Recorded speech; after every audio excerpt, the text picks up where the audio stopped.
Hello friend, this is Aruna Chaudhary. Welcome to my channel वीगो English classes. So friends, मैं आपके लिए लेके आई हूँ इंग्लिश टीजीटी और पीजीटी रिलेटेड कुछ क्वेश्चंस। लेकिन उन क्वेश्चंस से पहले हम एक क्विक लुक ले लेते हैं अपने सिलेबस की ओर। जैसे कि हमारे सिलेबस में आपको पता ही है कि क्या क्या आता है, लेकिन फिर भी एक लुक ले ही लेते हैं हम, जैसे कि हमारे माइंड में सारी चीज़ें क्लियर है क्या क्या आता है। देखिए, टेंस आते हैं, मॉडल्स आते हैं, voice, narration, articles, clauses, transformation, punctuation, parts of speech, spellings, phrasal words, idiom and phrases, one word substitution, word meaning, antonym, synonyms, foreign words, sequence of sentences, spotting errors, paronyms and homonyms, prices and groups. और वहीं literature में क्या क्या आता है हमारा TGT का। वैसे मैंने टीजीटी का ही लिखा है, पीजीटी का मैंने नहीं लिखा है, क्योंकि पीजीटी का आप सबको पता ही है कि 17 to 18 वर्ड्स होते हैं, राइटर्स होते हैं। लेकिन मैंने यहाँ पे सिर्फ टीजीटी को देखते हुए यहाँ पे 4 ही लिए हैं।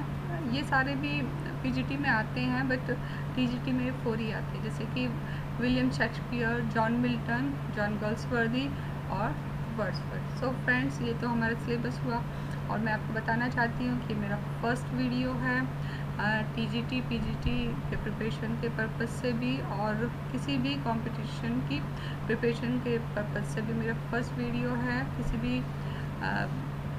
एजुकेशनल प्लेटफॉर्म पे मैंने अब तक कोई वीडियो अपलोड नहीं किया है, मेरा फर्स्ट वीडियो है। और मैं आपको इसमें इंग्लिश टीजीटी और पीजीटी से रिलेटेड आपको प्रैक्टिस सेट्स दिया करूँगी, और बहुत ही ऑथेंटिक मैं आपके लिए मैटर लेके आई हूँ।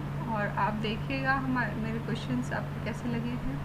और चलिए हम अपना प्रैक्टिस सेट स्टार्ट करते हैं। सो फ्रेंड्स, ये रहा हमारा प्रैक्टिस सेट, ठीक है।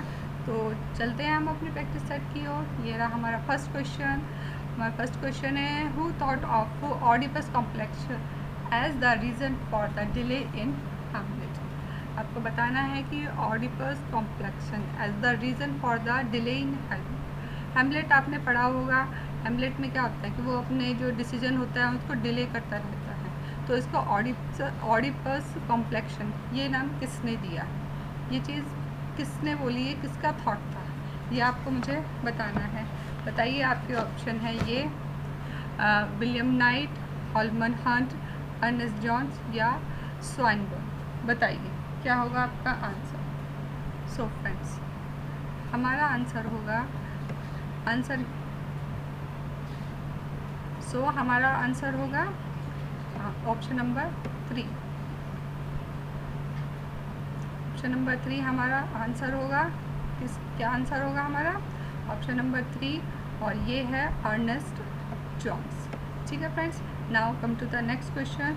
The total numbers of lectures in Bradley Shakespeare tragedy. आपको बताना है कि ब्रैडले की शेक्सपियर ट्रेजेडी में टोटल कितने नंबर्स ऑफ लेक्चर्स हैं, ये आपको बताना है। ऑप्शन ए 10, 11, 12 या फिर 14। बताइए। यस, आपने सोच लिया होगा अपना आंसर क्या होगा। Yes, option number A is the correct answer. Now come to the next question, question number 3। ये देखिए, स्लाइड ऊपर चली गई है हमारी।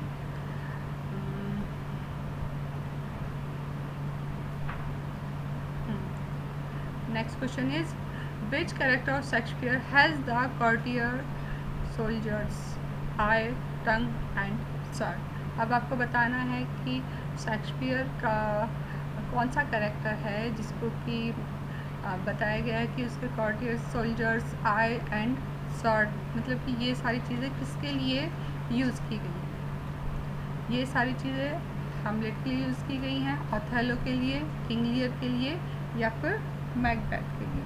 बताइए। सो फ्रेंड्स, हमारा आंसर होगा ऑप्शन नंबर ए या फिर ऑप्शन नंबर 1, जिसे कहते हैं Hamlet. Okay, now question number 4। Antipholus and Dromios are the characters from the play. ये एंटीपोलिस और ड्रामिस ये आपको किस प्ले के कैरेक्टर लगते हैं, मतलब कि आपने जैसे प्ले पढ़ा होगा तो ये कैरेक्टर्स आपको कौन से प्ले में मिले हैं। बताइए। Option number 1 Tempest, Coriolanus, the comedy of errors, Antony and Cleopatra. बताइए कौन सा ऑप्शन करेक्ट होगा, आप कौन से ऑप्शन के साथ जाएंगे?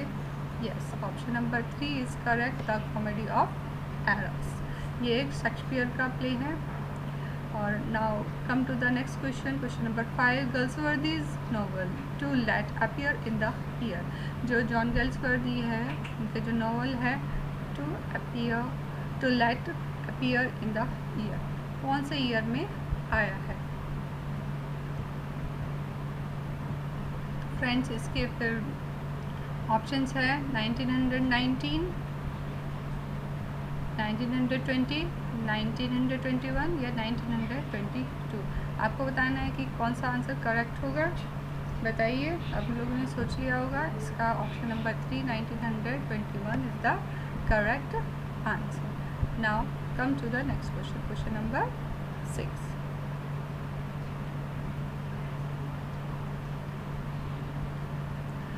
Now question number 6 is on your screen. Who is the hero of the play As You Like It? So friends, As You Like It ये भी एक शेक्सपियर का प्ले है। आपको बताना है कि इसका हीरो कौन है। Option A Orlando, Oliver, Jaques या फिर टचस्टोन। आपको बताना है कि इसका हीरो इनमें से कौन है। सो फ्रेंड्स इसके हीरो हैं Orlando. Now come to the next question, question number 7. Which play of Shakespeare end with the play of Pyramus and Thisbe? आपको बताना है कि शेक्सपियर के कौन सा प्ले है जो कि एंड होता है Pyramus and Thisbe. Option number 1 Hamlet, 2 Macbeth, 3 midsummer's night dream, 4 the comedy of errors. बताइए किस में होता है ये। तो आपने भी अपना आंसर सेलेक्ट कर लिया होगा। So answer number 3 midsummer night dream is the correct answer. Okay, now come to the next question, question number 8। Actually friends इसका क्वेश्चन नंबर 8 तो यहाँ पर है, लेकिन इसके ऑप्शंस नेक्स्ट पेज पर हैं, तो मैं दिखाने की कोशिश करती हूँ आपको। यस, आ गई है। So Galsworthy the inn of tranquillity is a collection of. जो गर्ल्सवर्दी हैं उनका जो वर्क है the inn of tranquillity is a collection of, किस चीज़ का कलेक्शन है? एसेस का कलेक्शन है, प्ले का, नोवेल का या फिर शॉर्ट स्टोरीज़ का? वो किस चीज़ का कलेक्शन है ये आपको हमें बताना है। सो फ्रेंड्स वो एक एसेस का कलेक्शन है। Come to the next question, question number 9।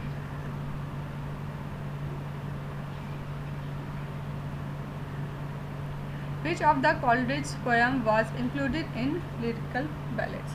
अब आपको बताइए, कॉलरिज ने और वर्ड्सवर्थ ने मिलकर लिरिकल बैलेड्स लिखा है और उसकी कुछ पोएम्स कॉलरिज ने भी लिखी है और ज़्यादातर पोएम वर्ड्सवर्थ ने लिखी है। तो आपको इनमें से बताना है कि इनमें से कौन सी पोएम लिरिकल बैलेड्स में इंक्लूडेड है। इसके ऑप्शन है the rime of ancient mariners, Christabel, Kubla Khan या फिर ऑल ऑफ दीज। आपको बताना है कि इसका कौन सा आंसर करेक्ट होगा। So friends option number 1 is correct, the rime of ancient Mariner.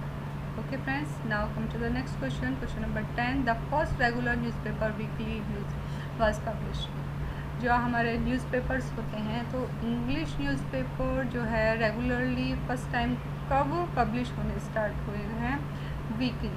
बताइए 1622, 1670, 1650 या 1702। बताइए किस ईयर में रेगुलरली पब्लिश होना स्टार्ट हुए हैं। So option number 1 1622 is the correct answer. Now come to the next question, question number 11। So friends 11 question पे जाने से पहले मैं आपको बता देना चाहती हूँ कि मेरे जो ये 20 मैं क्वेश्चंस लेके आई हूँ, इन 20 के 20 क्वेश्चंस मैंने बहुत ही ऑथेंटिक बुक से लिए हैं। ऐसे मैंने किसी बुक से नहीं उठा के आपके सामने ले आई हूँ। मेरा सारा कलेक्शन जो है SP बख्शी से, SC मुंद्रा से और सुधीर SK अरोड़ा से है और MH अब्राहम से है। ठीक है ना। मैं कोई भी ऐसे बुक से आपके लिए मैटर नहीं लेके आई हूँ कि आपको कंफ्यूजन क्रिएट करे या फिर आपको गलत इन्फॉर्मेशन दे। और अगर आपको मेरा वीडियो अच्छा लग रहा है तो आप मुझे कमेंट में करके बताइएगा कि आपको वीडियो कैसा लगा और आप मुझसे किस टाइप के क्वेश्चंस चाहते हैं। ठीक है फ्रेंड्स, चलिए तो हम पढ़ते हैं अपने नेक्स्ट क्वेश्चन पे। Question number 11, Charles second come to the throne in the year. आपको बताना है चार्ल्स सेकंड को थ्रोन कब मिला है बताइए। ऑप्शन है आपके 1603, 1660, 1642 या 1685। इन चारों ऑप्शंस में बताइए आपका आंसर क्या होगा। So friends, option number 4 is the correct answer, 1685। Okay friends, question number 12 is, who coined the term anti-literature to describe literature which turns traditional rules and conversation upside down। आप देखिए ये आ गए हैं आपके क्वेश्चंस। देखिए अब तक तो मैं लेके आ रही थी आपके प्लेज से और पोएम से और आपके 4 राइटर्स हैं उनमें से। अब देखिए ये आ गए हैं आपके न्यू क्वेश्चंस। देखिए, who coined the term anti literature. अब आपको बताना है कि ये जो वर्ड है एंटी लिटरेचर ये किसने कॉइन किया था, बताइए। डेविड रॉस्कॉय ने, एडम जोसेफ, शेलरोज या एंड्रे ब्रेटन या फिर ट्रिस्टन फ्रेजर। बताइए क्या होगा आपका correct answer. Yes, option number 1 David Roscoe ने इसका करेक्ट आंसर। हमारा सही आंसर यही होगा, option number 1। Now come to the next question, question number 13। अब देखिए, अब ये है किससे है बताइए। ये है हमारे फिगर ऑफ स्पीच से। अब आपको बताना है कि इसमें कौन सी फिगर ऑफ स्पीच है। सो स्पेक आ सर्फ, अब Abdiel, faithful, found among the faithless, faithful only he. अब आपको बताना है यहाँ पर कौन सी फिगर ऑफ स्पीच है, कौन सी है यहाँ पे। एंटीथेसिस है, थीसिस है, पन है या सिमिली है। बताइए कौन सी होगी आपके अकॉर्डिंग, कौन सी होगी। अब देखिए यहाँ पे फेथलेस और फेथफुल है, दोनों एक दूसरे के अपोजिट जा रही है। इसका मतलब क्या हो गया, अपोजिट जा रहे हैं और आस पास भी हैं। इसका मतलब ये है कि आपके option number 1 antithesis the correct answer.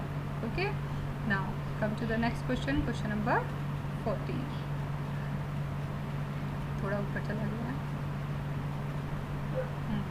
अब देखिए, mustard seed in a midsummer night spring is. अब बताइए कौन सा प्ले है जिसमें कि मस्टर्ड सीड का मतलब वर्ड का यूज़ किया गया है। बताइए किसके लिए कहा गया ये मस्टर्ड सीड। बताइए ये क्या किसी फेरी के लिए बोला गया है, बोट के लिए, विच के लिए या फिर प्लांट के लिए। बताइए option number 1 a fairy is correct answer. अच्छा फ्रेंड्स, किसी को अगर मेरी स्पीड कम लग रही हो तो अपनी स्पीड जो है वीडियो में इंक्रीज़ भी कर सकता है, बट मैं इसी स्पीड के साथ कंफर्टेबल हूँ। Now come to the next question, question number 15। Which is said to be Shakespeare's first tragedy. आपको बताना है कि शेक्सपियर की फर्स्ट ट्रेजेडी किसको कहा गया है। टाइटस एंड्रोनिकस को, हैमलेट को, किंग लियर को या फिर ओथेलो। बताइए क्या होगा आपका answer. Yes, option number 1 Titus Andronicus is the correct answer. Now come to the next question, question number 16। बार बार ऊपर चला जाता है।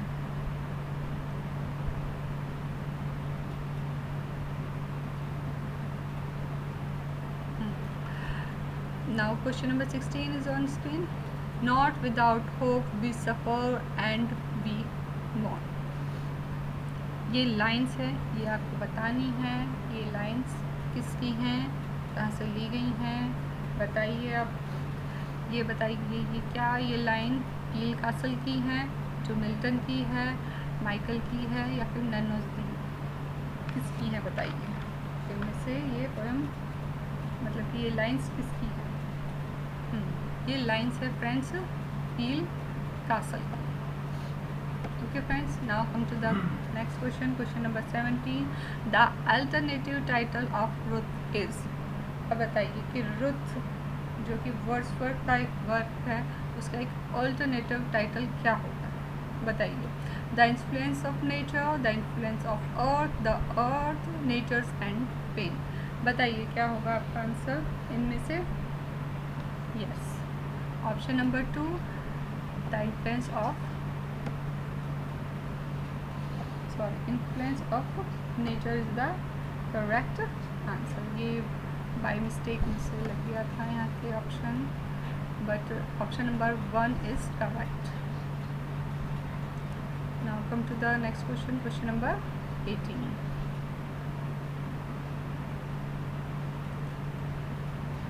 ये है हमारा एक एरर का पार्ट जो आते हैं ना, स्पॉट द एरर्स। तो हमारा ये एरर का पार्ट है। हमें ये बताना है कि ये जो लाइन है, the landscape of Kashmir is by far more enchanting of all, या फिर नो एरर। बताइए इस पूरी लाइन में से ये जो ऑप्शंस बने हुए हैं, इनमें से आपको क्या लगता है कि यहाँ पे कहाँ पे मिस्टेक होगी? जैसे कि द लैंडस्केप ऑफ कश्मीर एक पार्ट है, इज़ अलग पार्ट है, बाय फार अलग पार्ट है, और मोर एन्चेंटिंग ये एक अलग पार्ट। बताइए। देखिए, द लैंडस्केप ऑफ कश्मीर, तो ये तो एकदम से परफेक्टली रखा हुआ है, जैसे कि द लैंडस्केप ऑफ कश्मीर, इसमें कोई भी गड़बड़ नहीं है। क्योंकि लैंडस्केप को हम मतलब सिंगुलर मानते हैं, तो फिर क्योंकि ये लैंडस्केप होता है, इसको हम प्लूरल फॉर्म में ला भी नहीं सकते हैं, तो इसके लिए हमने इसका यूज़ किया है। अब बाय फार ठीक आ गया। मोर एन्चेंटिंग, अब आप देखिए यहाँ पे डिग्रीज ऑफ कंपैरिजन का यूज़ हो। अब देखिए मोर से पहले हम क्या करेंगे, हम यहाँ पर दा का यूज़ करेंगे। सो हमारे इस वाले पार्ट में एरर है। ठीक है friends. Now come to the next question, question number 19। अब इसमें आपको क्या करना है? चेंज द वॉइस आपको चेंज करनी है। ठीक है ना, वॉइस चेंज करनी है आपको। इसका क्वेश्चन है, then for her face was bold. अब आपको इसको चेंज करना है, जैसे कि ये डायरेक्ट में है, इनडायरेक्ट में चेंज करना है, एक्टिव में है या पैसिव में वॉइस चेंज करना है। अब आप देखिए, बहुत से बच्चे तो इसी में कंफ्यूज हो जाते हैं कि डायरेक्ट है कि इनडायरेक्ट है, एक्टिव है कि पैसिव है। अब जहाँ पे वॉइस आ गया है, तो ये समझ लीजिए कि ये एक्टिव है या पैसिव वॉइस है। मतलब एक्टिव पैसिव वॉइस की ही बात हो रही है कि डायरेक्ट इनडायरेक्ट, बस वो देख लेते हैं और आगे बढ़ जाते हैं, ये जज नहीं करते हैं कि ये है क्या। ठीक है ना। तो then her face was bold. ठीक है ना। अब ये बताइए, ये एक्टिव में है कि पैसिव में है? यस, ये एक्टिव में है और आपको इसका आंसर पैसिव में देना है। देखिए, then she was being bowed her face, ये ऑप्शन करेक्ट है, या फिर her face was bowed by her, ये ऑप्शन करेक्ट है। Then she bowed her face, ये ऑप्शन करेक्ट है। Then her face has been bowed, या फिर ये वाला ऑप्शन करेक्ट है। आप बताइए आपके अकॉर्डिंग कौन सा वाला ऑप्शन करेक्ट होगा? So option number 3, yes, this is the correct answer. Okay, चलिए फ्रेंड्स, ये अब आ गए हम क्वेश्चन नंबर 20 पे, जो कि हमारा लास्ट क्वेश्चन है।